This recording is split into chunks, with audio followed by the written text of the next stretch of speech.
రే రాజు లేవురా లేవు. ఏంది మమ్మీ కొంచెం పండుకొని మొకపోడ ఏడైతుంది లేచి జరా ఆడ సామాన్లు తీసుకొస్తే ఏమైతుంది. అబ్బా బంటి మామ ఉన్నాడు కదే అడు ఇంటికి తోరణాలు కడుతుండు. మళ్ళీ డాడీకి చెప్పు. మీ డాడీకి ఇయ్యాల కూడా హాలిడే ఇయ్యలేరురా. మీ డాడీ పనికోయండు. ఎప్పుడు లేవమంటారు. నేను ఎప్పుడు లేవమన్నారా? ఇవాళ పండుగని లేవమంటున్నా. సరే సరే కానీ టక్కున పోయి ముఖం కడుక్కొని పై మిస్కేం తానం చేసుకొని రా. మమ్మీ చేసుకొని వచ్చిన సంచి ఇంకో తీసుకోరా సంచి ఇంకా లిస్టు. సరే మమ్మీ తెస్తున్నా. A few moments later mummy తెచ్చిందే. తెచ్చిన వారా పోయి తల మీదకి తానం చేసుకోపో. ఏంది మమ్మీ అప్పుడే చేసుకున్నావు తానం?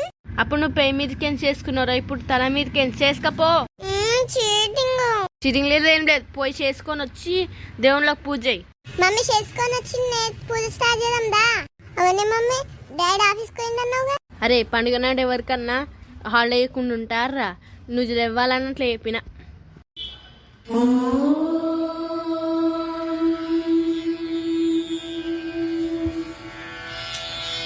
దుర్గా దుర్గాతి శమని దుర్గా పద్మిని వారిని దుర్గమచ్చేదిని దుర్గ సాధిని దుర్గనాశిని దుర్గతోధారిణి దుర్గ నిహంత్రి దుర్గమాపహ దుర్గమజ్ఞానదా దుర్గ దైత్యలోకదవానలా దుర్గమా దుర్గమా లోక దుర్గమాత్మస్వరూపిణి దుర్గమార్గప్రదా దుర్గమ విద్యా దుర్గమాశ్రిత దుర్గమజ్ఞాన సంస్థాన దుర్గమధ్యాన భాసిని దుర్గమోహ దుర్గమగా దుర్గమార్థస్వరూపిణి దుర్గమాసుర సంహంత్రి దుర్గమాయుధధారిణి దుర్గమాంగి దుర్గమదా దుర్గమ్యా దుర్గమేశ్వరి దుర్గ భీమా దుర్గభామా దుర్గభా దుర్గధారిణి.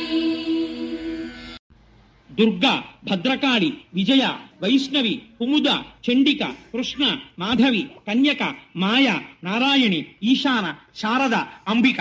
భాగవతాంతర్గతంగా ఈ 14 నామాలు ఎవరు వింటున్నారో ఆ విన్న వాళ్ళందరికీ దేశంలో నువ్వు ఎక్కడెక్కడున్నా నీకు రక్షించడం తప్ప ఇంకోటి తెలియదు. రే పూజ అయిపోయిందిరా. సరే మమ్మీ ఆకలి అవుతుంది అన్నం పెట్టు. కూర్చోండి పెడతా.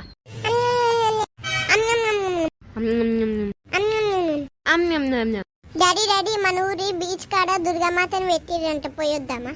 సరే పోదాం పదా. అబ్బా దుర్గామాత ఎంత మంచిగా ఉందో. మమ్మడ ప్రసాదం పెడుతురు పోదామా? వేస్ట్ మొక్కపోడా గుడికి వచ్చినాం, ధ్యాస మొత్తం అమ్మవారి మీద పెట్టాలి. ఇంకెప్పుడు ఎప్పుడెప్పుడు ప్రసాదాలు ఇద్దామా అనే ఉంటది. టుడే ఆఫ్టర్ డిన్నర్ ఇలా మస్తు అలసిపోయినాం, అందరు పడుకోండి. ఇక ఇంతకు నేను ఒకటి మర్చిపోయినా. నేను ఈరోజు పూజకు ప్రసాదం పెట్టినప్పుడు ఆ ప్రసాదం నేను కొంచెమే పెట్టినా, కానీ కొంచెం అన్నం మాయమైంది. ఎట్లనో అర్థమైతలే. అంటే మా అది నాకు ఆకలేసి నేను కొంచెం తిన్నా. నిన్ను నా తరపున అందరికీ విజయదశమి శుభాకాంక్షలు. అలాగే ఈ వీడియోని like, share, comment and subscribe చేసుకోండి.